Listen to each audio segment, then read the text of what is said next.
அம்மா அப்பாவை நீங்க கனப்படுத்துகிறீர்களா? அவர்கள் வயதானவர்களா இருக்கலாம், அவர்களுக்கு பழையது போல பலன் இல்லாமல் இருக்கலாம், சம்பாதிக்க முடியாம இருக்கலாம். ஆனா ஆண்டவர் என்ன சொல்றாருன்னா, தகப்பனையும் தாயையும் கனம் பண்ண வேண்டும் என்று சொல்லுகிறார். அப்படி கனம் பண்ணாதவர்களுக்கு வரும் தீமையை குறித்து கூட பைபிள் சொல்லுது. விசேஷமாய் வாலிப தம்பிகள் தங்கச்சிகள் அந்த வாலிப நாட்களில் நிறைய பேர் அம்மா அப்பாவை ஒரு பெரிய பொருட்டாக எடுக்கிறதே இல்லை. அவங்கள அப்படியே உதாசீனப்படுத்துறது, அவங்க வார்த்தைக்கு சொன்னால் கேட்க மாட்டாங்க, ஏன்னா உங்களுக்கு என்ன அப்படின்னு சொல்லி ரொம்ப அவங்க கோபமாக நடந்துக்குவாங்க. என்னுடைய ஊழிய அனுபவத்தில் நான் அம்மா அப்பாவை மதிக்காம அம்மா அப்பாவை தூக்கி பேசின எத்தனையோ பேருடைய வாழ்க்கை இன்னைக்கு கஷ்டப்பட்டு கொண்டிருக்கிறத என் கண்ணால் நான் பார்த்துருக்கிறேன்.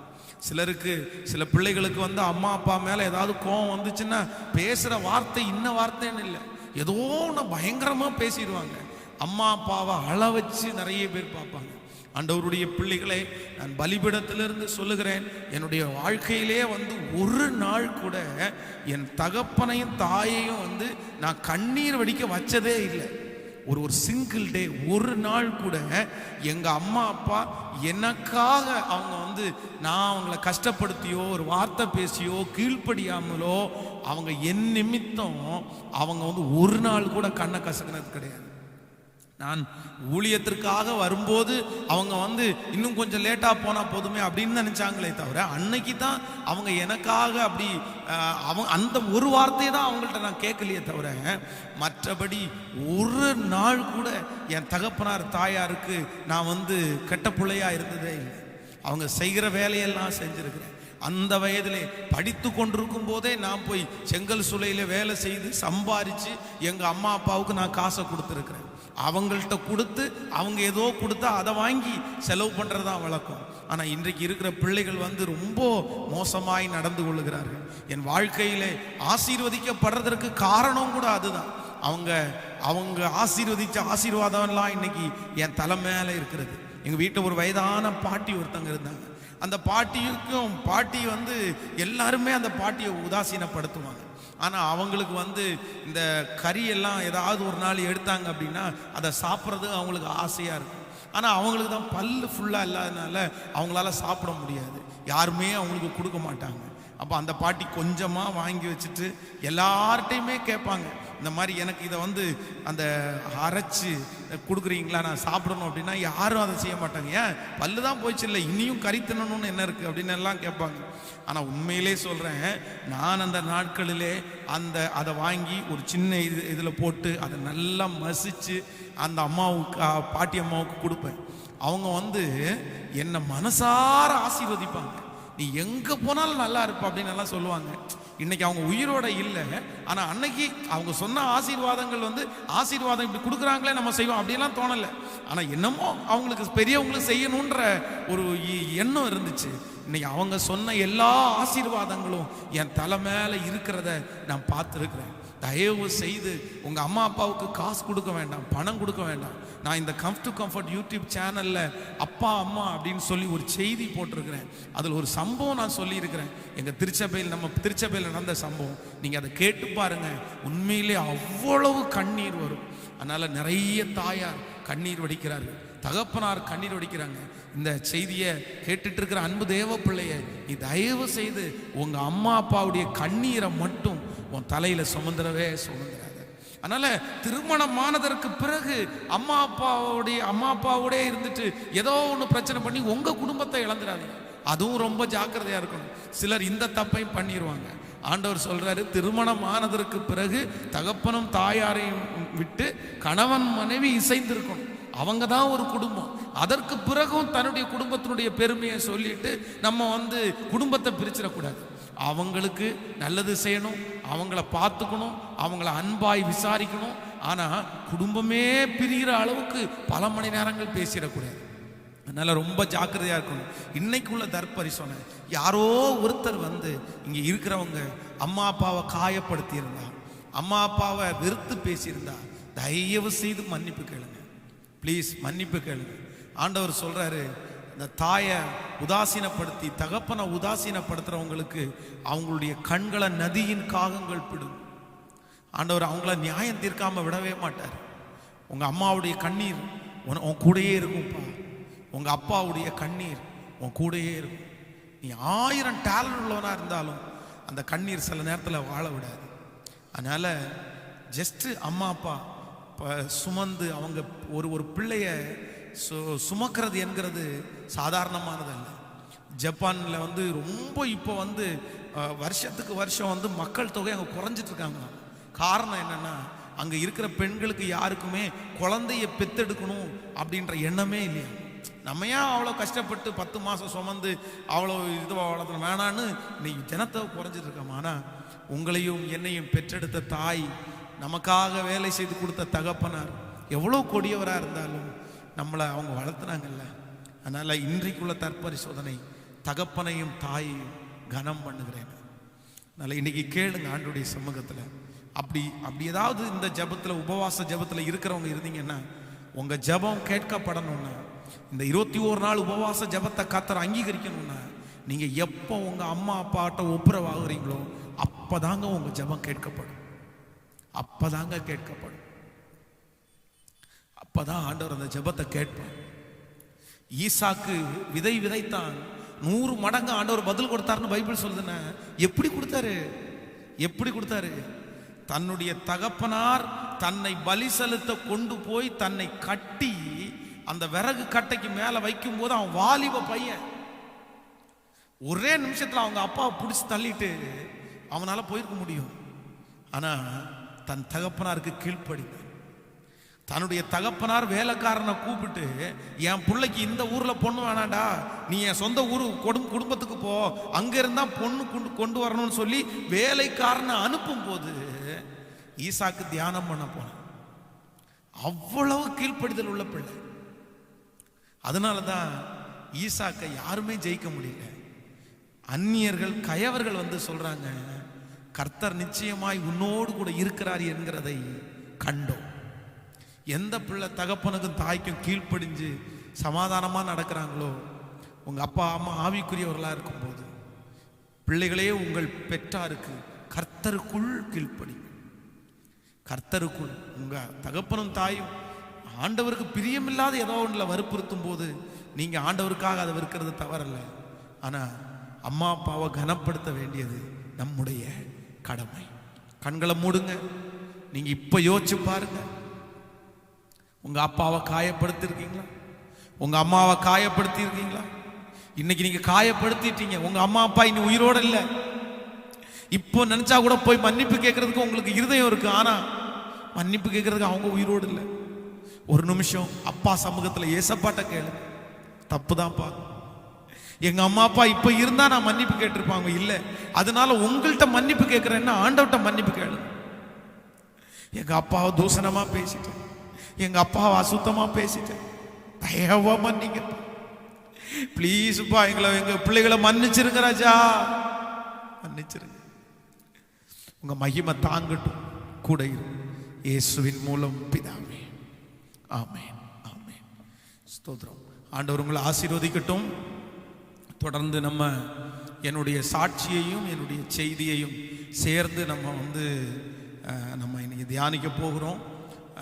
விசேஷமாய் வருகிற ஞாயிற்றுக்கிழமை, அதாவது 7வது நாள் உபவாச ஜெபம் நம்முடைய கம்ஃப் டு கம்ஃபர்ட் யூடியூப் சேனலில் மாலை 6 மணிக்கு ஒளிபரப்பாகும். கவனிங்கள், நமக்கு ஞாயிற்றுக்கிழமை காலையில் 8 மணிக்கு நமக்கு பரிசுத்த ஆராதனை இருக்கிறதுனால அந்த 7வது நாள் உபவாச ஜெபம் மட்டும் அது ஞாயிற்றுக்கிழமை மாலையில் 6 மணிக்கு உங்களுக்கு நேரலையாக உங்களுக்கு நாங்கள் இது பண்ணுவோம். அதனால் ஆண்டவருடைய பிள்ளைகள் ஞாயிற்றுக்கிழமை 7வது நாள் முக்கியமான ஜெபம், முக்கியமான ப்ரேயரு, அது 7 நாள் அப்படி முடிக்க போகிறோம். அந்த 7ஆம் நாள் நிறைவு ஜெபம் ஞாயிற்றுக்கிழமை மாலை 6 மணிக்கு நம்முடைய சேனலில் நீங்கள் பார்க்கலாம். அதனால் அதை ஞாபகம் வச்சுக்கொள்ளுங்க. காலையில் 8 மணிக்கு நமக்கு பரிசுத்த ஆராதனை உண்டு. ஆண்டவர் உங்களை ஆசீர்வதிப்பார். ஆமென், ஹல்லேலூயா. நம்ம வேதத்தை திறந்து நம்ம ஒரு வசனத்தை நம்ம வாசிச்சுட்டு அதற்கு பிறகு நாம் சாட்சியும் செய்திக்கு நேராக நம்ம கடந்து போகிறோம். ஒரு வசனத்தை வாசிக்கலாம். நீதிமொழிகள் 22ஆம் அதிகாரத்தில் 28வது வசனத்தை நம்ம வாசிக்கும் போது 22ஆம் அதிகாரத்தில் 28வது வசனம், உன் பிதாக்கள் நாட்டின பூர்வ எல்லை குறியை மாற்றாதே. வாசிக்கலாம் திரும்ப ஒரு விசை. உன் பிதாக்கள் நாட்டின பூர்வ எல்லை குறியை மாற்றாதே. 23வது வசனம் 10ஆம் அதிகாரம் 10வது வசனத்தை வாசிக்கும் போது, பூர்வ எல்லை குறியை மாற்றாதே, திக்கற்ற பிள்ளைகளுடைய நிலங்களை அபகரித்து கொள்ளாதே. இந்த இடத்துல ரொம்ப அழகான ஒரு வசனம் சொல்லப்படுகிறது. பிதாக்கள் நாட்டின பூர்வ எல்லை குறியை மாற்றாதே. அப்படின்னா நம்முடைய முற்பிதாக்கள், நம்முடைய ஆபிரகாம், ஈசாக்கு, யாக்கோபு அவர்கள் மட்டுமல்ல, நம்முடைய முற்பிதாக்கள் அப்படின்னு சொல்றது பரிசுத்தவான்களையும் குறிக்கிறது. நமக்கு முன்பாக நமக்கு ஊழியம் செய்து நமக்கு ஒரு நல்ல வழிகாட்டி கொடுத்த பரிசுத்தவான்கள் நிறைய பேர் இருக்கிறார்கள். ஆனா இன்னைக்கு இருக்கிற நிறைய பேர் பரிசுத்தவான்கள் நமக்கு முன்பாக இருக்கிற நிறைய போதகர்கள் சொன்னதை நிறைய பேர் தவறா எடுத்துக்கொள்றாங்க. அவங்களுக்கு மூளை இல்லை, அவங்க சும்மா அப்படி சொன்னாங்க, இதை பண்ணக்கூடாது, அதை பண்ணக்கூடாது, இப்படியெல்லாம் பண்ணக்கூடாது, இப்படியெல்லாம் ட்ரெஸ் பண்ணக்கூடாது, அப்படி இப்படின்னெல்லாம் ரொம்ப சொன்னாங்க. ஆனால் இன்னைக்கு இருக்கிற கலாச்சாரத்துக்கு அதெல்லாம் ஒத்து வருமா, அதெல்லாம் நம்ம பண்ண முடியுமா, அதெல்லாம் நம்ம பண்ணக்கூடாது அப்படின்னு சொல்லி இன்றைக்கு உபதேசத்தை மாற்றுகிற நிறைய பேர் நம்முடைய பட்டணத்தில் நம்முடைய தேசங்களில் வந்துட்டாங்க. ஆனால் ஆண்டவர் சொல்றாரு, பரிசுத்தவான்கள் நமக்கு முன்பாக முன்மாதிரியை வைத்து ஊழியத்தை செய்து எத்தனையோ அற்புதங்களாலும் அடையாளங்களாலும் இந்த ஆண்டவருடைய வேத வசனத்தை திருஷ்டாரங்களாலே நிரூபித்த பரிசுத்தவான்கள் ஒரு எல்லைக்குரிய ஒன்று வச்சிருக்கிறாங்க. இதுக்கு மேல நீ வராதப்பா, இதுக்கு மேல நீ ஆடம்பரமா இருக்காதப்பா, இதுக்கு மேல நீ ஆசைப்படாதப்பா அப்படின்னு சொல்லி அவர்கள் ஒவ்வொருவரும் ஒவ்வொரு எல்லைக்குரிய வச்சிருக்கிறாங்க. அப்போ இன்றைக்கு ஒருவேளை இந்த சூழ்நிலையில அதை நம்மளால செய்ய முடியல அப்படின்னு நினைச்சாலும் ஒன்றை நீங்க மறந்துடாதீங்க, அவங்க சொன்னதை நீங்க மாற்றக்கூடாது. நிறைய பேர் என்ன சொல்லுவாங்க அப்படின்னா, இப்போ பாருங்க ஃபாரின்ல இருக்கிறவங்க நிறைய பேர் இப்படியெல்லாம் ஆண்டவரை ஆராதிக்கிறாங்க, அவங்க ட்ரெஸ் எல்லாம் அப்படி இல்லை, அவங்களுடைய வாழ்க்கையெல்லாம் அப்படி இல்லை, ஆனால் அவங்க ஆராதிக்கும் போது ஆண்டவருடைய பிரசன்னம் இறங்கலையா அப்படின்னு சொல்லுவாங்க. ஆனால் நம்முடைய ஊரில் சென்னையில் ஒரு அருமையான ஒரு ஊழியக்காரருடைய மகன் இருக்கிறார். அப்போ அவர் அமெரிக்காவில் ஒரு 4 ஆண்டுகள் அமெரிக்காவில் ஊழியம் செய்கிற ஒரு பாஸ்டருடைய கீழே அவர் அசிஸ்டண்டா வேணும்னு கேட்டு, நான் உங்க கீழே ஒரு ஊழியனா வர்றேன், எனக்கு கொஞ்சம் ட்ரைனிங் கொடுக்கணும் அப்படின்னு சொல்லி அவர் போனார். அப்போ அவருடைய கீழே அவர் ஊழியம் பார்த்தேன். அப்போ நான் அவரை பார்த்து கேட்டேன், ஆச்சரியமா இருக்குது, ஃபாரின் ஆட்களிடத்தில் போய் நீங்க ஊழியத்துக்காக ட்ரைனிங் எடுத்துட்டு எப்படி நீங்க இவ்வளோ சிம்பிளா இருக்கிறீங்க, உங்களால எப்படி இப்படி இருக்க முடியாது, இவ்வளோ தாழ்மையா இப்படி இருக்கிறீங்களே, எப்படி இருக்க முடியும்னு கேட்கும்போது அவர் ஒரு ரொம்ப ஷாக்கான ஒரு விஷயத்த சொன்னாரு. அமெரிக்காவில் யுஎஸ்ஏல இருக்கிற ஒரு தேவனுடைய ஊழியக்காரர் அவங்க குடும்பத்தை நடத்துறது, அவங்க பிள்ளைகளை நடத்துறது, அவர்கள் ஆராதிக்கிறது, அவருடைய லைஃப் ஸ்டைலு என் லைஃபை மாற்றிருச்சு பாஸ்டர். நம்முடைய ஊரில் கூட அப்படி சிம்பிளா யாருமே இல்லை, அவ்வளவு ஒழுக்கமாய் அவ்வளவு ஸ்ட்ரிக்டா ஆராதிக்கிறவங்க நம்ம ஊர்ல கூட பார்க்க முடியாது. அவ்வளவு நேர்த்தியான ஊழியக்காரன்னு நிறைய சாட்சிகளை சொன்னாங்க. அதான் ஆண்டவர் சொல்றாரு, தேசமெல்லாம் தவறு பண்ணாலும், தேசத்துல இருக்கிற எல்லாருமே ஆண்டவருக்கு விரோதமா செஞ்சாலும், பாகாலுக்கு முன்பாக முழங்கால் படியிடாத 7000 பேர் தனியா இருக்கிறாங்கன்னு ஆண்டவர் சொல்றாருல தீர்க்கதரிசியின் இடத்துல. அவன் சொல்றான், ஆண்டவரே நான் மட்டும்தான் உத்தமன், நான் மட்டும்தான் உமக்கு பயந்தவன், யாருமே இந்த உலகத்துல நல்லவங்க இல்ல போல தெரியுதுன்னு போது நீ நல்லவன் நினைச்சுக்காத. இல்ல, இந்த ஊர்ல 7000 பேரு பாகாலுக்கு முன்பாக முழங்கால் படியிடாத தனியா இருக்கிறாங்க. அப்போ இந்த கவனிங்க, இந்த உலகத்துல ஆயிரக்கணக்கான பேர் ஆண்டவருடைய பேரை சொல்லி பகட்டாக இருந்தாலும் ஆண்டவர் சிம்பிளா ஆண்டவரோட பரிசுத்தமா வாழ்றதற்கு பரிசுத்தத்தை முக்கியத்துவப்படுத்தி ஆண்டவருடைய தொடர்பு அப்படியே வச்சுக்கிட்டு இருக்கிறவங்க மேல ஆண்டவருடைய கண்கள் இருக்கிறது. இந்த உபவாச ஜெபத்துல என்னோடு இருக்கிற உங்களிடத்துல நான் சொல்லிக் கொள்றது என்ன அப்படின்னா, தேவனுடைய பிள்ளைங்க பரிசுத்தவான்களிடத்துல கற்றுக்கொள்ள வேண்டியது நிறைய இருக்குது. ஆனா இன்னைக்கு நிறைய பேர் அப்படி பரிசுத்தவான்களிடத்திலிருந்து கற்றுக்கொள்றதுக்கு விரும்புறது இல்லை. அவங்க என்ன ஒரு சிலர் என்ன நினைக்கிறாங்க அப்படின்னா, அந்த அவங்க செஞ்சது எல்லாமே தப்புன்னு நினைக்கிறாங்க. அவங்க எல்லாரும் செஞ்சது தப்பா இருந்ததுனாலயா இந்த கிறிஸ்தவம் இவ்வளவு வளர்ந்துருச்சு, இத்தனை லட்சம் பேர் ரட்சிக்கப்பட்டார்கள். நான் சொல்றேன், இப்போ ரட்சிக்கப்படுறதை விட, இப்போ அற்புதங்கள் நடக்கிறத விட, நம்முடைய முன்னோர்கள் முன்பு இருந்த பரிசுத்தவான்கள் ஊழியம் செய்யும் போது எத்தனையோ அற்புதங்கள் நடந்துருச்சு. நம்ம காதுகளால நம்ம கேட்டிருக்கிறோம். இந்த பாசி இப்படி ஜெபம் பண்ணார், மரித்தவர்கள் உயிரோடு எழும்பினாங்க, இந்த கேன்சர் கட்டி இப்படி போயிருச்சு. என்ன பொறுத்த அளவுல நம்முடைய முன்னோர்கள் பரிசுத்தவான்கள் ஊழியம் செய்த அந்த ஊழியத்தினால வந்த அற்புதத்தினுடைய 25% மிராக்கிள்ஸ் கூட இப்ப நடக்கிறது இல்லைன்னு தான் நான் சொல்லுவேன். அப்போ அவங்க செஞ்சதெல்லாம் தவறா? அப்போ ஒன்று நினைத்துக் கொள்ளுங்கள், நீங்க ஊழியக்காரங்களிடத்திலிருந்து கற்றுக்கொள்ள வேண்டியது நிறைய இருக்குது. நீங்க கற்றுக்கொள்ளணும். இதை ஒரு ஹேபிட்டா நீங்க வச்சுக்கணும். பாஸ்டர்ஸுடைய நல்ல ஊழியக்காரங்களுடைய கீழே போயிருந்து சொல்லுங்கய்யா, நான் இவ்வளவு வளர்ந்து இந்த ஊழியத்தில் இவ்வளோ தூரம் இருந்தாலும் இப்போ கூட எந்த ஒரு பிரச்சனை வந்தாலுமே கொஞ்ச நேரம் ஆண்டவருடைய சமூகத்தில் ஜெபம் பண்ணிட்டு, எனக்கு ரொம்ப பழக்கமான ஒரு வயதான ஒரு ஊழியக்காரர், அந்த ஊழியக்காரரை பார்க்கறதற்காக போயிட்டு அவர்கிட்ட சொல்லுவேன், எனக்காக ஒரு ஜெபம் மட்டும் பண்ணணும், அதுக்காக உங்களை வர்றேன் அப்படின்னு சொல்லி அப்பாயின்மெண்ட் ஃபிக்ஸ் பண்ணி போய் அவங்களுக்கு முன்பாக போய் உட்காருவேன். உட்காரும் போதே இங்கேருந்து ஜெபம் பண்ணிகிட்டே போவேன். போய் உட்கார்ந்து அரை மணி நேரத்துக்குள்ள என்னுடைய பிரச்சனைக்கு என்னுடைய தேவைக்கு என்னென்ன பதிலோ எல்லா பதிலுமே அந்த ஊழியக்காரர் சொல்லிடுவார். அதற்கு பிறகு அவருடைய கரத்தை என் தலை மேல வச்சு ஜெபம் பண்ண சொல்லி ஜெபம் பண்ணிட்டு வருவேன். இன்றைக்கு வரைக்கும் நான் அப்படி செய்து கொண்டிருக்கிறேன். அன்பு தேவனுடைய பிள்ளைகளே, வயதான ஊழியக்காரர்கள் இல்லை என்றால் முன்னாடி ஊழியம் செய்த ஊழியக்காரர்கள், அவர்களை ஒரு நாளும் நீங்க என்ன பண்ணிடாதீங்கன்னா அற்பமா நினைச்சிடாதீங்க. ஒரு நாளும் அவங்களுடைய உபதேசம் இல்லை என்றால் அவர்களுடைய அந்த ட்ரஸ்டிங் கோடு, அவர்களுடைய சில நிபந்தனைகளை நீங்க கீழ்ப்படிய முடியாததுனால அது தவறுன்னு சொல்லிடாதீங்க. ஆண்டவருடைய நாமத்திற்காக யாராவது ஒருத்தர் எதை வெறுத்தாலும் நான் நம்புறேன், அதற்குரிய பலனை ஆண்டவர் பரலோகத்தில் கொடுக்காம இருக்கவே மாட்டாருங்க.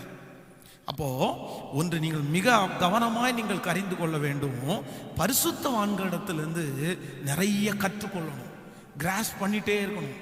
என்ன செய்யறாங்க? என்னுடைய ஊழிய அனுபவத்தில் நான் மறக்க முடியாத ஆண்டு இந்த ஆண்டு.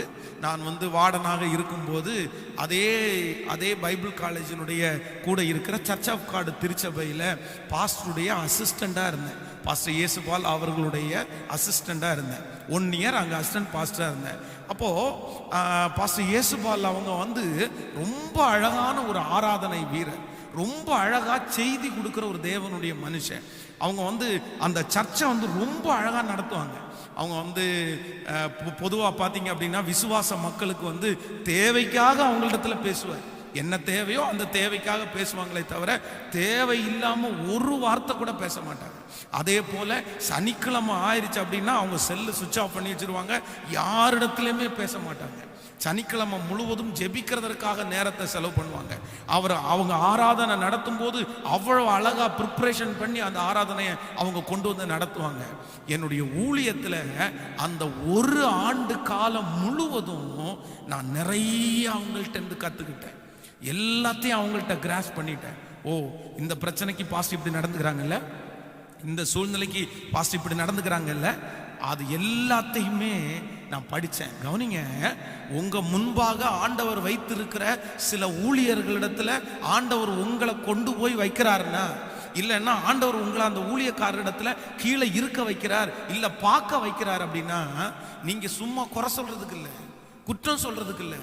நான் சொல்றேன், அவர்களிடத்திலே இருக்கிற சின்ன சின்ன தவறுகள் இருக்கலாம், தவறுகளை அதுவும் உங்களுக்கு ஒரு படிப்பினை தான். ஓ, நம்ம இப்படி செய்யக்கூடாது, பாஸ்டர் இப்படி செய்யறாங்க, ஆனால் நம்ம இதை செய்யக்கூடாது அப்படின்னு ஆண்டவர் கத்துக்கிறது வைக்கிறாரு. அதே போல அவங்க ஊழிய வளர்ச்சிக்கு அவங்க விசுவாசிகளிடத்துல இல்லைன்னா ஏதோ ஒரு காரியத்தை அவங்க நடந்துக்கிட்டு இருக்கும்போது நீங்க என்ன பண்ணணும் அப்படின்னா கத்துக்கணும். இன்றைக்கு என்னுடைய ஊழியத்தில் எனக்கு ரொம்ப பிரயோஜனமாக இருக்கிறது என்ன அப்படின்னா, அன்னைக்கு என்னுடைய அந்த அந்த 5வது வருஷத்தில் நான் வந்து தேவனுடைய ஊழியரோட சேர்ந்து அவரிடத்தில் கற்றுக்கிட்டது இன்னைக்கு நிறைய எனக்கு பிரயோஜனமாக இருக்குங்க. நிறைய எனக்கு பிரயோஜனமாக இருக்கு.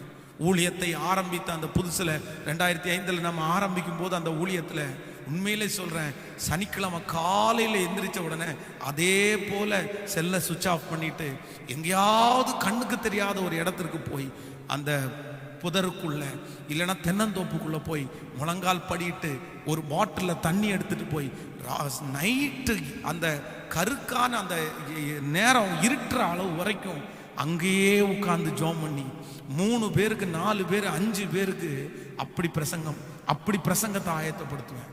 5 பேர் தான் வருவாங்க, சரி. ஆனால் அந்த பிரசங்கத்தை அது யார்கிட்ட கற்றுக்கிட்டேன்னா, அந்த பரிசுத்தவான்கள்ட்ட தான் கற்றுக்கிட்டேன். ஸோ இன்றைக்கு என்னோடு கூட இருக்கிற அன்பு தேவனுடைய பிள்ளைகளே, உங்களுக்கு ரொம்ப அருமையாய் வந்து சொல்லுகிறேன். சிலரை ஆண்டவர் உங்கள்கிட்ட கற்றுக்கிறதுக்காக ஒரு சிலரை கொண்டு வந்து வைப்பார். சிலரிடத்துல நல்ல முன்மாதிரியை கற்றுக்கிறதுக்கு வைப்பார். சிலரிடத்துல கற்றுக்க கூடாதுன்றதுக்காக சிலரை உங்கள் முன்னாடி வச்சிருப்பார். ஆனால் நிறைய பேர் அதை பயன்படுத்துக்கிறதே இல்லை. கற்றுக்க முடியாத ஆள் வந்துச்சுன்னா இவங்கள்ட்டெல்லாம் மனுஷன் இருப்பாங்க, நாங்கள் ஓடுறேன் அப்படின்னு ஓடுவாங்க. கற்றுக்கிற ஆள்கள்கிட்ட அது அவங்க வேலை அப்படின்னு அமைதியாக இருப்பாங்க. இல்லை இல்லை இல்லை, ஒரு தேவனுடைய பிள்ளை கற்றுக்கொள்றதுல ரொம்ப கவனமாக இருக்கணும், ரொம்ப கவனமாக இருக்கணும். இல்லை அப்படின்னா நீங்கள் தோல்வி அடைச்சிருங்க. அதான் தேவனுடைய மனுஷன் சொல்லும் போது சொல்கிறான், ஆண்டவர் ஒரு விசை என்னோட பேசினார், ஆனால் 2 விசை நான் கேட்டேன். 2 விசை நான் எனக்கு மற்றவங்களுக்கு சமயத்திற்கு ஏற்ற வார்த்தையை ஆண்டவர் எனக்குள்ள இருந்து பேசும்படியாக கர்த்தர் எனக்கு கல்விமானின் நாவை கொடுத்திருக்கிறார். கற்றுக்கொள்ளத்தக்கதாக என்னுடைய செவியை ஆண்டவர் திறக்கிறார் அப்படின்னு தேவனுடைய மனுஷன் சொல்றான்.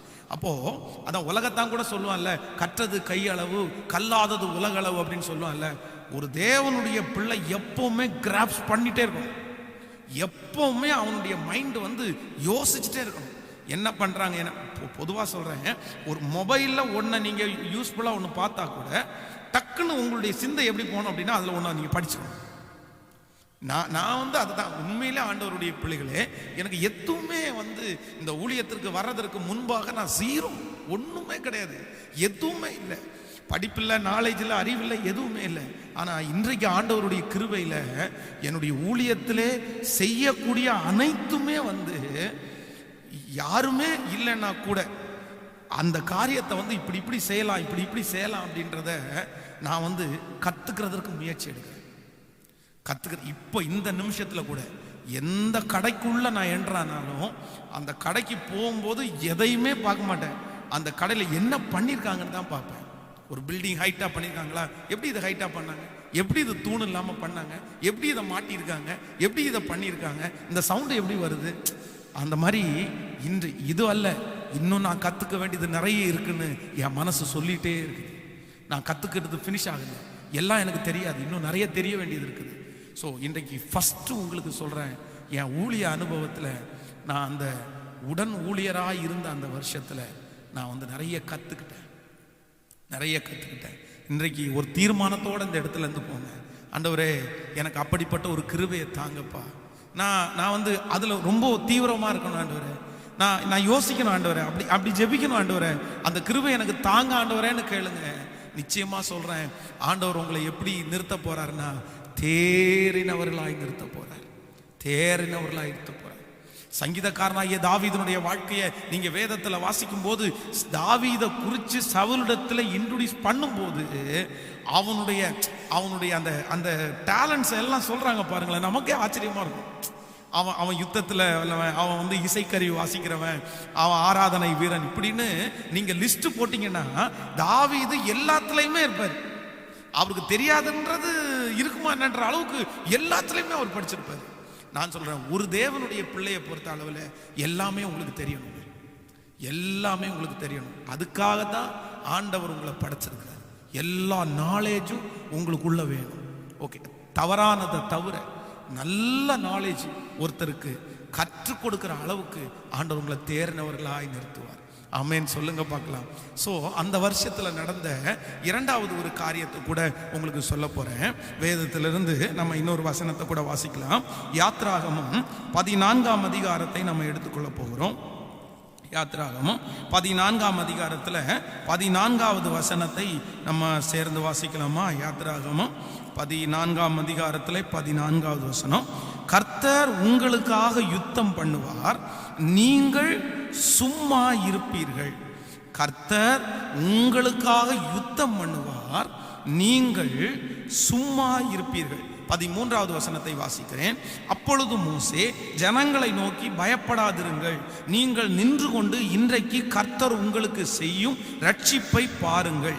இன்றைக்கு காண்கிற எகிப்தியரை இனி என்றைக்கும் காண மாட்டீர்கள். கர்த்தர் உங்களுக்காக யுத்தம் பண்ணுவார், நீங்கள் சும்மா இருப்பீர்கள். இங்க ஒரு பயங்கரமான ஒரு போராட்டமான நேரம்.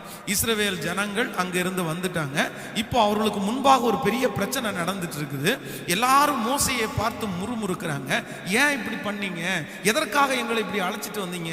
இந்த வனாந்திரத்தில் எங்களை கொல்றதற்காக அழைச்சிட்டு வந்தீங்களா அப்படின்னு நிறைய கேள்விகளை கேட்கும் போது தேவனுடைய மனுஷன் சொல்றான், இல்ல நீங்க ஒன்னும் யோசிக்காதீங்க, கர்த்தர் உங்களுக்காக யுத்தம் பண்ணுவார், நீங்க என்ன பண்ணுங்க அப்படின்னா நீங்க சும்மா இருங்க. நீங்கள் இன்னொரு நெகேமியாவுடைய புஸ்தகத்தில் வாசிக்கும் போது கூட வேதம் சொல்லுது, சும்மா இருப்பதே உங்கள் பலன். நீங்க சும்மா இருக்கிறதா உங்க பலனா? சில நேரத்தில் ஆண்டவருடைய பிள்ளைகள் நிறைய செஞ்சுட்டே இருக்கணும், நிறைய ஓடிட்டே இருக்கணும். ஆனா சில நேரத்தில் ஆண்டவருடைய பிள்ளைகள் என்ன செய்யணும் அப்படின்னா, ஆண்டவர் சும்மா இருக்கணும்னு சொல்றாரு. நீ எதையுமே செய்யாத.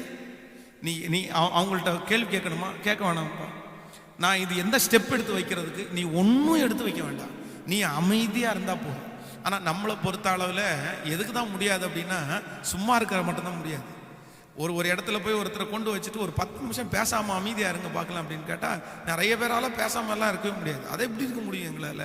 நம்ம அப்படி பழகிட்டோம். இல்ல சில நேரங்களில் ஆண்டவருடைய பிள்ளைகள் சில இடத்துல சில பிரச்சனை நேரத்தில் நீங்க எதுவுமே செய்யக்கூடாது. யார் கரத்துல கொடுக்கணும்னா ஆண்டவருடைய கரத்துல கொடுத்துட்டு, ஆண்டவரே நீங்க பார்த்துக்குங்க, ஆண்டவரே நீங்க செஞ்சுக்குங்க, ஆண்டவரே நீங்க அப்படிப்பட்ட காரியத்தை செய்வீர்களே ஆனால் நிச்சயமா சொல்றேன், நீங்க தோற்று போவீர்கள்.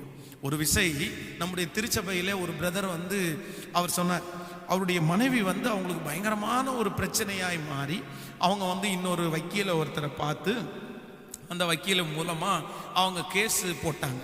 எனக்கு என்னுடைய கணவனார் வந்து என்னை ரொம்ப கொடுமைப்படுத்துறாரு, எங்கள் மாமியார் என்ன ரொம்ப கொடுமைப்படுத்துறாங்க, எனக்கு ஒரு நீதி வேணும் நான் வந்து அப்படின்னு சொல்லி அவங்க போட்டாங்க. அப்போது அவங்க வந்து என்னிடத்துல கேட்டாங்க, பாஸ்டர் இந்த மாதிரி போய் கேஸ் ஒன்று போட்டிருக்காங்க, நான் என்ன பண்ணுறது அப்படின்னு கேட்டேன். கேட்கும்போது நான் அவரிடத்துல என்ன சொன்னேன் அப்படின்னா, பிரதர் நீங்கள் ஒன்றும் செய்ய வேண்டாம், நான் இன்னொரு வக்கீல வேணா போய் பார்க்கவா, நான் இன்னொரு கேஸ் வேணா போடவா, நீங்க எதுவுமே செய்ய வேண்டாம் பிரதர். ஒருவேளை அப்படிப்பட்ட அவங்க உங்களை கூப்பிட்டாங்க அப்படின்னா நீங்க வந்து உண்மையை சொல்லுங்க, நீங்க ஆண்டவருக்குள்ள இருக்கிறத சொல்லுங்க.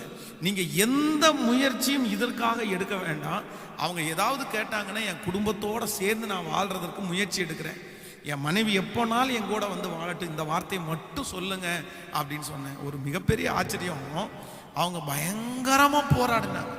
என்னென்னமோ பெரிய பெரிய ஆட்களெல்லாம் கொண்டு வந்து நிறுத்தினாங்க. ஆனால் ஒன்றுமே வாய்க்கலைங்க, ஒன்றுமே வாய்க்கல. முழுக்க யார் யுத்தம் பண்ணாங்கன்னா கர்த்தரே யுத்தம் பண்ண. இந்த வார்த்தையை கேட்டுக்கொண்டிருக்கிற ஆண்டவருடைய பிள்ளைகளே, இன்றைக்கு யாரோ ஒருத்தரிடத்துல ஆண்டவர் பேசிக்கொண்டே இருக்கிறார்.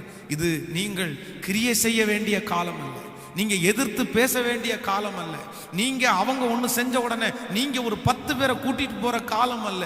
ஆண்டவர் சொல்றாரு, நீ சும்மா இரு மகனே, நீ சும்மா இரு மகளே, உனக்கு விரோதமாய் உருவாக்கப்படும் எந்த ஆயுதமும் அது வாய்க்காதே போ, நீ பேச வேண்டாம், கர்த்தர் உனக்காக பேசுவார். சிமேயை குறித்து வேதம் சொல்லுகிறது, சிமேயி தாவீதை தூஷிக்கிறான், ரத்த பிரியனே, பேலியாளின் மகனே என்று தூஷிக்கிறான். அப்போ பக்கத்துல இருக்கிற வேலைக்காரன் சொல்றான், அந்த படை தலைவர் சொல்றான், இவன் ஒரு செத்த நாய் உங்களை பேசுது, இவனை இதோட முடிச்சிருவோம், நம்ம இவன் கதையை முடிச்சிருவோம் அப்படின்னு கேட்கிறான். ஆனா கூட இந்த தாவீது என்ன சொல்றான் அப்படின்னா, அவன் என்ன தூஷிக்கணும்னு ஆண்டவர் அனுமதிச்சிருக்கிறாருப்பா, நீ சும்மாரு, நீ விட்டுரு, கர்த்தர் பார்த்துக்கிட்டோம், ஆண்டவர் பார்த்துக்கிட்டோம். நீங்க அந்த அதிகாரத்தில் வாசிக்க முடியும், தாவீது ராஜாவாக்கப்பட்டான். ஆனா சிமேயு அந்த ஊருக்குள்ள கூட நுழைய முடியல. திரும்ப தாவீதுனுடைய முகத்தை அவனால பார்க்கவே முடியல. அதனால தீர்க்க தரிசனமாய் சொல்லுகிறேன், இன்றைக்கு எவர்கள் உனக்கு விரோதமாய் எழும்புகிறார்களோ அவர்கள் உங்கள் பட்சத்திலே வருவார்கள். நீங்க செய்ய வேண்டியது ஒன்னே ஒண்ணு மட்டும்தான், கர்த்தருடைய கரத்துல கொடுத்துட்டு அமைதியா இருங்க. உங்க கணவனா இருக்கலாம், உங்களை மனைவியா இருக்கலாம், உங்க மருமக்களா இருக்கலாம், உங்க பிள்ளைகளா இருக்கலாம், உங்களை சுற்றி இருக்கிறவர்களா இருக்கலாம். நீங்க ஏதோ ஒண்ணு செய்ய வேண்டிய ஒரு கட்டயத்துக்குள்ள நீங்க தள்ளப்படலாம். உங்களை சுற்றி இருக்கிற நிறைய பேர் சொல்லலாம், ஏன் அமைதியா இருக்கிறீங்க, ஏன் அமைதியா இருக்கிறீங்க, ஏதாவது ஒண்ணு செய்யுங்க. நீங்க அமைதியா இருந்தீங்கன்னா உங்களை தலைமையில ஏறிடுவாங்க, இன்னும் உங்களை பிரச்சனை பண்ணுவாங்க அப்படின்னு உங்களை நிறைய பேர் பூஸ்ட் பண்ணிட்டே இருக்கலாம். செய்யணும் செய்யணும்னு சொல்லலாம். இல்ல இல்ல இல்ல இல்ல, நீங்க எதுவுமே செய்யாதீங்க. கர்த்தர் கையில கொடுத்துருங்க, கர்த்தர் கையில கொடுத்துருங்க. அவர் வழிகளை ஆயத்தம் பண்றதற்கு வல்லவரா இருக்கிறார்.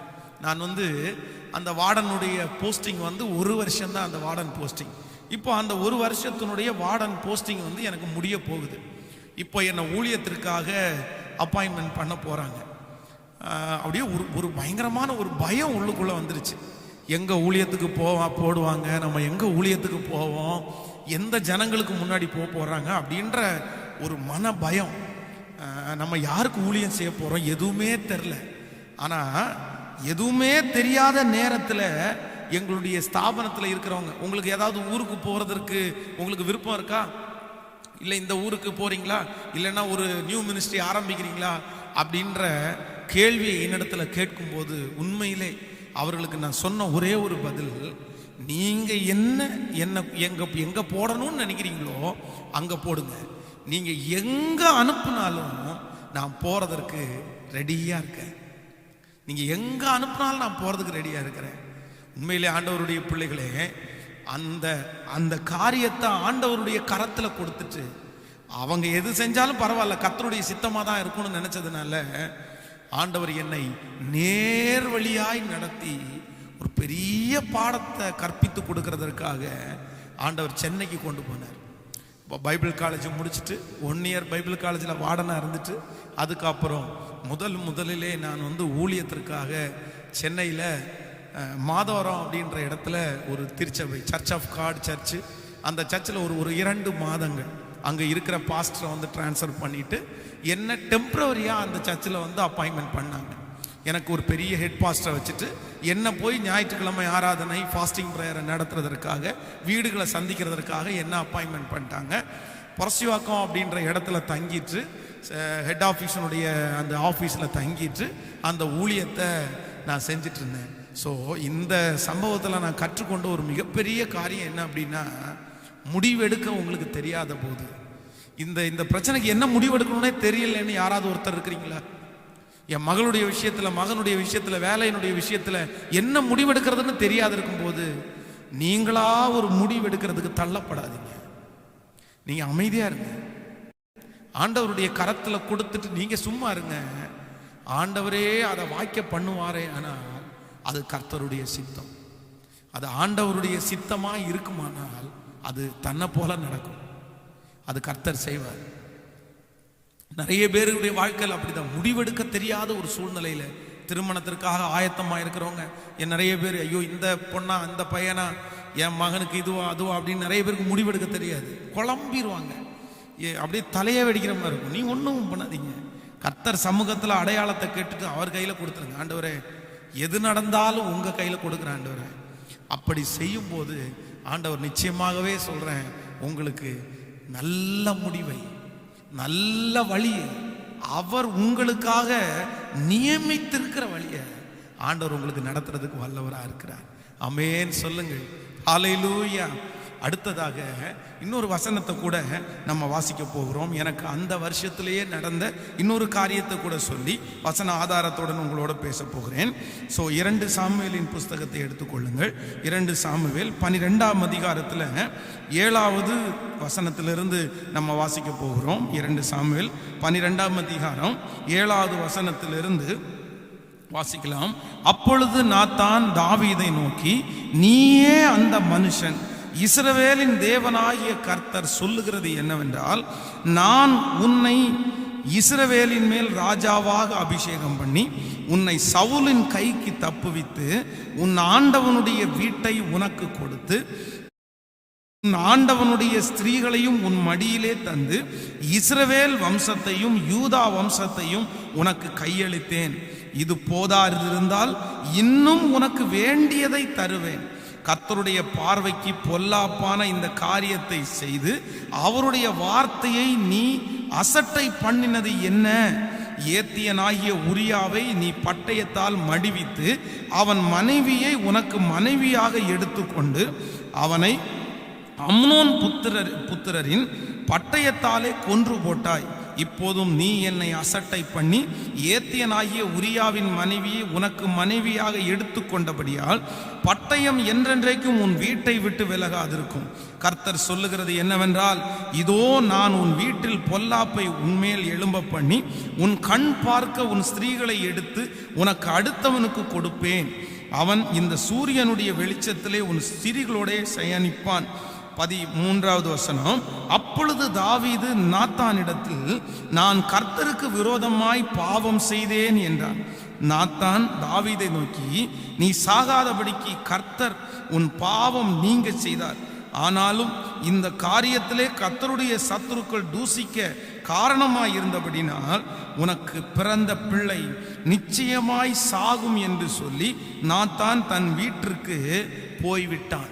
அடுத்து இன்னொரு வசனத்தை கூட வாசிக்கலாம். இதற்கு கனெக்டடான ஒரு வசனம். நீங்க சங்கீதத்தை எடுத்துக்கொள்ளும் போது எல்லாரும் சங்கீதம் 51 அந்த தலைப்பை மட்டும் நான் வாசிக்கிறேன்.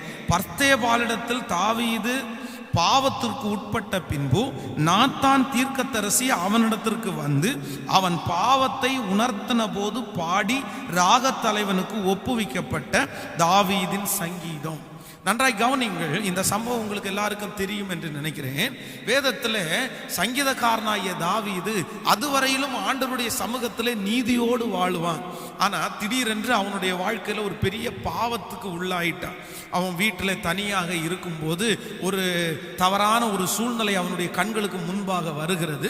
உடனே அவன் கர்த்தரை மறந்து ஆண்டவருடைய இரக்கத்தை மறந்து ஆண்டவர் எந்த இடத்திலிருந்து தன்னை உயர்த்தினார் என்கிறத மறந்து ஒரு பெரிய குற்றத்திற்கு ஆளாயிரும்.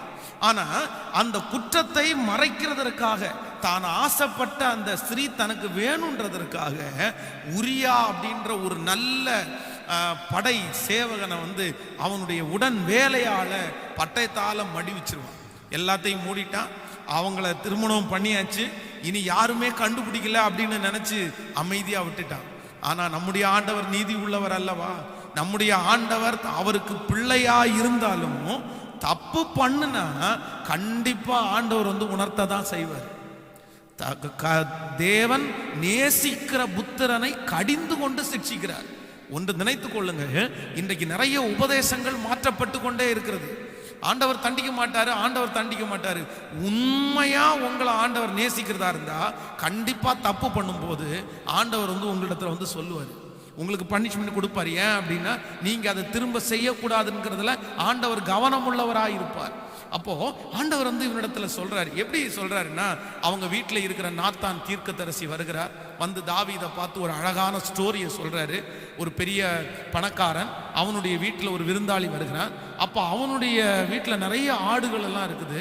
அதுல இருந்து ஒரு ஆட்டுக்குட்டியை ஆடை எடுத்து தன்னுடைய விருந்தாளிக்கு சாப்பாடு சமைச்சு கொடுக்காம அதே தெருவில் ஒரு ரொம்ப ஏழை, அவனுக்கு ஒரே ஒரு ஆட்டுக்குட்டி தான் இருந்துச்சு. அது அவனுடைய மடியில செல்லமா வளர்ந்துருச்சு. ஆனா அந்த ஆட்டுக்குட்டியை பிடிச்சி அதை சமைத்து தன்னுடைய விருந்தாளிக்கு சாப்பாடு கொடுத்தான்னு சொன்ன உடனே தாவீதுக்கு அப்படியே கோபம் உச்சிக்கு ஏறிடுச்சு. யார் அந்த மனுஷன் அப்படின்னு சொன்ன உடனே தீர்க்கதரிசி தாவீதை பார்த்து சொல்றாங்க, நீயே அந்த மனுஷன், நீயே அந்த மனுஷன். நன்றாய் கவனிங்கள். பொதுவாக பழைய ஏற்பாட்டின் காலத்துல ராஜான்னு ஒருத்தர் இருந்தா அந்த ராஜா எதையுமே செய்ய துணிவார். அவரால் அந்த தேசத்திலே இருக்கிற தீர்க்கதரிசிகளை கூட கொல்லுவாங்க. நீங்க சவுல் ராஜாவுடைய வாழ்க்கையை பார்க்கும் போது சவுல் ராஜா நிறைய தீர்க்கதரிசிகளை கொன்னுட்டான் அப்படின்னு பைபிள் சொல்லும். இந்த தாவீதுக்கு முன்னாடி நாத்தான் தீர்க்கதரிசி கர்த்தர் தனக்கு கொடுத்த வார்த்தையை தைரியமா சொல்றாரு, நீங்க தான் அந்த ஆளு, இவ்வளவு பிரச்சனை பண்ணது நீங்க தான். அந்த ஏழையினுடைய ஆட்டை எடுத்து அடிச்சது நீங்க தான். எப்படின்னு கேட்டா, நீங்க தானே உரியாவை கொண்டுட்டு அவங்க மனைவியை எடுத்துருக்கிறீங்க. கர்த்தர் உங்களை எச்சரிக்கிறாரு. கர்த்தர் உனக்கு பெரிய பிரச்சனை காத்திருக்குன்னு சொல்றாரு. பொதுவாக இப்படிப்பட்ட ஒரு பெரிய தலைவராக இருக்கவங்க என்ன பண்ணுவாங்கன்னா, சரிப்பா இதை வேற எதுக்கு சொல்லிடாத, சொன்னா உனக்கு நடக்கிறதே வேற, உன் உயிர் இருக்காது அப்படின்னு மிரட்டலாம். இல்லை அப்படின்னா இவனுக்கு தெரிஞ்சு போச்சு, இவனை உயிரை எடுத்துட்டா எல்லா வேலையும் முடிஞ்சிடும் அப்படின்னு நினைக்கலாம். ஆனா தாவீது ராஜா, அந்த தாவீது ராஜாவா இருந்தும் அந்த தீர்க்கதரிசி தன்னை எச்சரிச்ச அடுத்த நிமிஷத்துல 51ஆம் சங்கீதத்தை வேதம் சொல்லுது, அவன் தேவனுடைய சமூகத்துல இரக்கத்திற்காக கெஞ்சுறான். நீங்க 51வது சங்கீதத்தை வாசிச்சு பார்த்தீங்கன்னா, தேவனே உமது கிருபையின்படி எனக்கு இறங்கும், உம்முடைய மிகுந்த இரக்கத்தின்படி என் பாவம் நீங்க என்னை சுத்திகரி, என் தாய் என்னை பாவத்தில் கற்பம் தரித்தார், உள்ளத்தில் உண்மை இருக்க விரும்புகிறேன், அந்த கரணத்தில் ஞானத்தை எனக்கு தெரியப்படுத்தணும் அப்படின்னா என்னுடைய பலனெல்லாம் என்னை விட்டு போயிருச்சு, நீர் எலும்புன என்னுடைய நீர் நொறுக்கின என்னுடைய எலும்புகள் வந்து போயிருச்சு, எனக்குள்ள சந்தோஷம் இல்லை. ஆண்டோடைய சமூகத்தில் இரக்கத்திற்காக கெஞ்சுறான். என்னை ஈசோப்பினால் கழுவும், அப்பொழுது நான் சுத்தமாவே, உறைந்த மலையிலும் வெண்மையாவே அப்படின்னு கெஞ்சுறான். அப்போ ஆண்டவர் அவனுக்கு இறங்கினார், அவனுடைய பாவத்தை அவனுக்கு மன்னித்தார். இன்றைக்கு இந்த ஜபத்தில் இருக்கிற ஆண்டவருடைய பிள்ளைகளுக்கு இன்றைக்கு அடுத்து நான் சொல்ற மிக முக்கியமான ஒன்று என்ன அப்படின்னா, நீங்க தப்பு பண்றது கூட சரி, தப்பு பண்ணிட்டீங்க, தவறு செய்யாத மனிதன் இல்லை. ஆவிக்குரிய வாழ்க்கையில சில நேரத்துல நீங்க விழுந்து விழுந்து எழும்புனா, ஆனா தவறு செய்தது கூட ஒரு விதத்துல சரி நீங்க பண்ணிட்டீங்கன்னு சொல்லலாம். ஆனா நிறைய பேருக்குள்ள அதை நிரூபிக்கிறாங்க பாருங்களேன், நிரூபிக்கிறீங்க பாருங்களேன். தப்பு பண்ணிட்டு, நான் சொல்றேன், தப்பு பண்ணிட்டு மன்னிப்பு கேட்கிறவன ஆண்டவர் விட்டுருவாரு. ஆனா தப்பு பண்ணிட்டு இதை சரின்னு சொல்றான் பாருங்களேன், அவங்களுக்கு நிச்சயமா தண்டனை உண்டு. துணிகரமான பாவம், அதுக்கு பேர் தான் துணிகரமான பாவம். என்னுடைய வாழ்க்கையில அந்த வருஷத்துல நடக்க ஒரு ஒரு சம்பவம் என்ன அப்படின்னா, நான் இங்கிருந்து சென்னைக்கு போயிட்டேன். சென்னையில் போய் ஊழியம் செய்கிறதற்காக போனா உண்மையிலே என் லைஃப்லயே ரொம்ப ஜாலியான இடம் வந்து சென்னை அப்படின்னு தான் நான் சொல்லுவேன். ரொம்ப ஜாலியாக இருந்துட்டேன். ஓப்பனாக சொல்கிறேன் உங்கள்கிட்ட, இது வரைக்கும் ஆண்டவரோட ரொம்ப நெருக்கமாக கர்த்தரிடத்துல பேசிட்டு பயங்கரமாக இருந்தேன். ஆனால் சென்னைக்கு போன உடனே என்னுடைய குணமே நிறைய மாற்றப்பட்டுருச்சு. அங்கே போன உடனே நிறைய ஃப்ரெண்ட்ஸு, சந்தோஷமான சாப்பாடு. நான் தங்குற இடத்துல ஒரு பாஸ்டர் அவரும் தங்கியிருந்தார். அந்த பாஸ்டர் நல்லா சமைப்பார். அவர் என்ன பண்ணுவாருன்னா, காலையில் டீ போட்டு வச்சுருப்பார். அந்த டீயை எடுத்து குடிச்சிட்டு தூங்கினேன் அப்படின்னா ஒரு 8:30 மணி வரைக்கும் தூங்கிடுவேன். 8:30 மணிக்கு அவர் தட்டி எழுப்பி, பிரதர் டிஃபன் ரெடி ஆச்சு பிரதர் அப்படின்னுவார். நான் போய் பல் விளக்கிட்டு டிஃபன் சாப்பிடுவேன். டிஃபன் சாப்பிட்டே இருக்கும்போது சென்னையினுடைய ஹீட்டுக்கு அப்படியே தூக்கம் வரும். அப்படியே படுத்து தூங்கிடுவேன். அதற்கு பிறகு அவர் ஒரு 12:45 தட்டி எழுப்புவார், பிரதர் சாப்பாடு ரெடி ஆச்சு பிரதர் அப்படின்னு. உடனே எந்திரிச்சு முகத்தை கழுவிட்டு சாப்பிடுவேன். சாப்பிட்டுட்டு திரும்ப படுத்து தூங்கி திரும்ப ஒரு 4 மணிக்கு எந்திரிப்பேன். 4 மணிக்கு எந்திரிச்சு குளிச்சுட்டு கரெக்டாக பொரசிவாக்கத்துலேருந்து அந்த மோட்சன் தேட்டர் வழி அப்படியே நடந்து போய் ஒரு ரவுண்டு விட்டுட்டு பொரசிவாக்கத்தில் சர்ச் இருக்கிற பக்கத்தில் வரும்போது ஒரு ஃப்ரைட் ரைஸ் கடை அப்படியே திறந்துருக்கும், சூடாக போடுவாங்க. அந்த ஃப்ரைட் ரைஸை வாங்கி ஃபுல்லாக சாப்பிட்டுட்டு சர்ச்சில் வந்து உட்காந்து கொஞ்ச நேரம் ஜோம் பண்ணிட்டு பேச ஆரம்பித்தோம்னா 11 மணி வரைக்கும் பேசுவோம். திரும்ப படுத்து தூங்கிட்டு வெள்ளிக்கிழமை மட்டும் அந்த ஊழியத்துக்கு போய் வெள்ளிக்கிழமை ஃபாஸ்டிங் பிரேயர் நடத்தினா போதும், ஞாயிற்றுக்கிழமை சண்டே சர்ச் நடத்தினா போதும். தூக்கம் தூக்கம் தூக்கம் தூக்கம்னா சும்மா 2 மாசம் நல்லா தூங்குனாங்க, கேட்கறதுக்கு யாருமே இல்லை. ஆனால் திடீர்னு ஒரு நாள் என் மனசுல வந்து ஒரு சலனம் வருது. இப்படியே நீ இருந்துட்ட அப்படின்னா நீ ஒன்றும் இல்லாமல் போயிடுவப்பா, நீ ஊழியம் செய்ய மாட்ட, நீ எதற்காக அழைக்கப்பட்ட, நீ எங்க இருக்க வேண்டியவன், நீ எங்க போக வேண்டியவன், நீ என்ன பண்ணிட்டு இருக்க, உனக்கு இங்க என்ன வேலை அப்படின்ற வார்த்தை எனக்குள்ள அப்படியே வந்துட்டே இருந்துச்சு. எனக்கு சந்தோஷமா இருந்தாலும் ஒரு பக்கத்துல பயம் ஆயிடுச்சு. நம்ம இதுக்காக அழைக்கப்படலை, நம்ம இதுக்காக வரல, நம்ம ஆண்டவர் வேற ஒரு காரியத்திற்காக தான் அழைச்சிருக்காரு அப்படின்னு சொல்லிட்டு ஆண்டவரிடத்துல ஜெபம் பண்ண ஆரம்பிச்சேன். ஆண்டவரே, எப்படியாவது என்னை இந்த இடத்துல இருந்து எங்கேயாவது ஒரு இடத்துல கொண்டு போயிருங்கப்பா. இங்க இருந்தா நான் உருப்பட மாட்டேன். எனக்கு இந்த சந்தோஷம் எனக்கு பிடிக்கல, இந்த மகிழ்ச்சி எனக்கு பிடிக்கல அப்படின்னு ஜெபம் பண்றேன். ஆனா அவ்வளவு சீக்கிரமா ஆண்டவர் ஜெபத்தை கேட்பாருன்னு தெரியல. ஜெபத்தை முடிச்ச ஒரு வாரத்துக்குள்ள என் கையில் ஒரு லெட்டர் வருது. உங்களுக்கு சென்னையிலேருந்து திருச்சி டிரான்ஸ்ஃபர், சர்ச்சுக்கு உங்களை அப்பாயின்மெண்ட் பண்ணிட்டாங்க. ஒரு விதத்தில் சந்தோஷமா இருந்தாலும் ஒரு விதத்தில் பயம் இருந்துச்சு. ஆனால் நான் அந்த சம்பவத்தில் என்ன உணர்ந்துட்டேன் அப்படின்னா, ஒரு ஒரு ஆண்டவருக்கு பிரியமில்லாத ஒரு காரியத்திற்குள்ள நீங்க இருக்கும்போது, இன்னைக்கு இந்த சத்தத்தை கேட்கிற யாரோ ஒருத்தர் ஆண்டவருக்கு பிரியம் இல்லாத ஒரு காரியத்தில் நீங்க இருக்கலாம். ஆண்டவருக்கு அது பிரியமே இல்லாம இருக்கலாம். ஆனா அது ஒரு மிகப்பெரிய சந்தோஷமா உங்களுக்கு இருக்கலாம். அது உங்களை சந்தோஷத்தை கொடுக்குது, அது உங்களுக்கு டைம் பாஸா இருக்குது, அது உங்களுக்கு நிறைய நன்மை தரதா இருக்கலாம். ஆனா லைட்டா ஆண்டவருடைய மனசு பேசிட்டே இருக்கும். நீ இதுக்காக தான் அழைக்கப்பட்டியா? உன் தரிசனம் இதுவா? உன்னை இதுக்காக தான் நான் வச்சிருந்தேனா? இதற்காக தான் உலகத்திலிருந்து உன்னை வேறு பிரிச்சனா? நீ இங்க இருக்க வேண்டிய ஆள் இல்ல, நீ எங்கேயோ இருக்க வேண்டியவன், இங்க முடங்கி படுத்து கிடக்குறேன்னு ஆண்டவர் உங்களை பார்த்து பேசும்போது, அதை யாரெல்லாம் கண்டினியூ பண்ணாம, சாரிப்பா எனக்கு இந்த இடத்துல இருந்து உடனே விடுதலை வேணும்ப்பா, நான் இந்த பாவத்தை கண்டினியூ பண்ண விரும்பல, இந்த இடத்தை நான் கண்டினியூ பண்ண விரும்பல, உடனே எந்திரிச்சு அது எவ்வளவு நஷ்டமானாலும் பரவாயில்லன்னு நினைச்சு கர்த்தரிடத்துல ஹெல்ப் கேட்டு அந்த இடத்தை விட்டு நீங்க எந்திரிக்கலன்னா உங்க வாழ்க்கையில திரும்பி நீங்க எழும்பவே முடியாம போயிடும். எழும்பவே முடியாம போயிடும். யாருக்காக ஆண்டவர் இந்த வார்த்தை பேசுறாருன்னு எனக்கு தெரியல. ஆனா உண்மையிலே யாரோ ஒருத்தர் இந்த இடத்துல இருப்பீங்க. தேவ பிள்ளைகளே, ரொம்ப கவனமா இருங்க, ரொம்ப கவனமா இருங்க. ஒரு காரியத்தை, ஆண்டவருக்கு பிரியமில்லாத ஒரு காரியத்தை தயவு செய்து கண்டினியூ பண்ணிடாதீங்க. கண்டினியூ பண்ணிடாதீங்க. கண்டினியூ பண்ணிடாதீங்க. அதான் கண்டினியூ பண்ணிட்டீங்க அப்படின்னா அது உங்களுக்கு பழக்கமாவே மாறிடும். ஃபர்ஸ்ட் ஒரு காரியத்தை, ஆண்டவருக்கு பிரியம் இல்லாத ஒரு காரியத்தை நீங்க செய்யும் போது உங்க மனசாட்சி பாதிக்கும், நெஞ்சு படப்பட படப்பட படப்படன்னு அடிக்கும். அதற்கு அப்புறம் கொஞ்ச நாள் தாண்டினதுக்கு அப்புறம் உள்ள பேசிட்டே இருக்கும், நீ செய்யறது தப்பு தப்பு தப்புன்னு பேசிட்டே இருக்கும். ஆனா கொஞ்ச நாள் தாண்டினதுக்கு அப்புறம் அது பேசுறதே அமைதியாயிடும். அதான் உங்களுக்குள்ள இருக்கிற பரிசுத்த ஆவியானவர் துக்கப்பட்டு துக்கப்பட்டு துக்கப்பட்டு அமைதியாயிடுவார், எதுவுமே பேச மாட்டார். அதுக்கப்புறம் நீங்க என்ன பண்ணுவீங்க தெரியுமா? நீங்க செய்து கொண்டிருக்கிற அந்த தப்பை நிரூபிக்க ஆரம்பிப்பீங்க. அவன் செய்யலையா, இவன் செய்யலையா, இவங்க இப்படி பண்ணலையா, பண்ணிட்டு தானே இப்படி பண்றாங்க, உங்களை அறியாமலே நீங்க நிரூபிக்க ஆரம்பிப்பீங்க. நீங்க நிரூபிக்க ஆரம்பிச்சிட்டீங்கன்னாலே, நான் சொல்றேன், தப்பு பண்றத நிரூபிக்கிற எல்லாருமே அதுக்கு அடிமை ஆயிட்டாங்க. அதுக்கு அடிமை ஆயிட்டாங்க. அதுக்கு அடிமை ஆயிட்டாங்க. அதனாலதான் நிறைய பேர் நிரூபிக்கிறாங்க. நிரூபிக்க ஆரம்பிக்காதீங்க.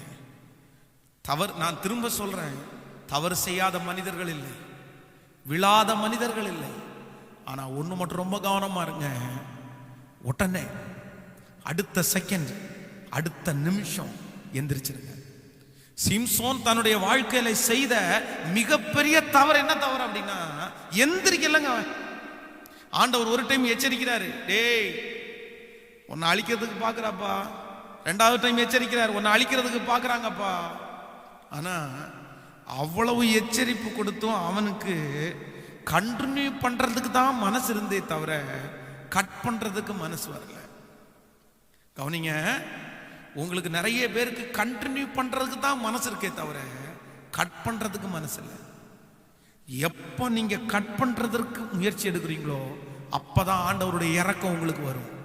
ஆனா கண்டினியூ பண்றதுக்கு முயற்சி எடுத்தீங்க, அதுல இருந்து நீங்க அவ்வளவு சீக்கிரமா வெளியே வர முடியாது.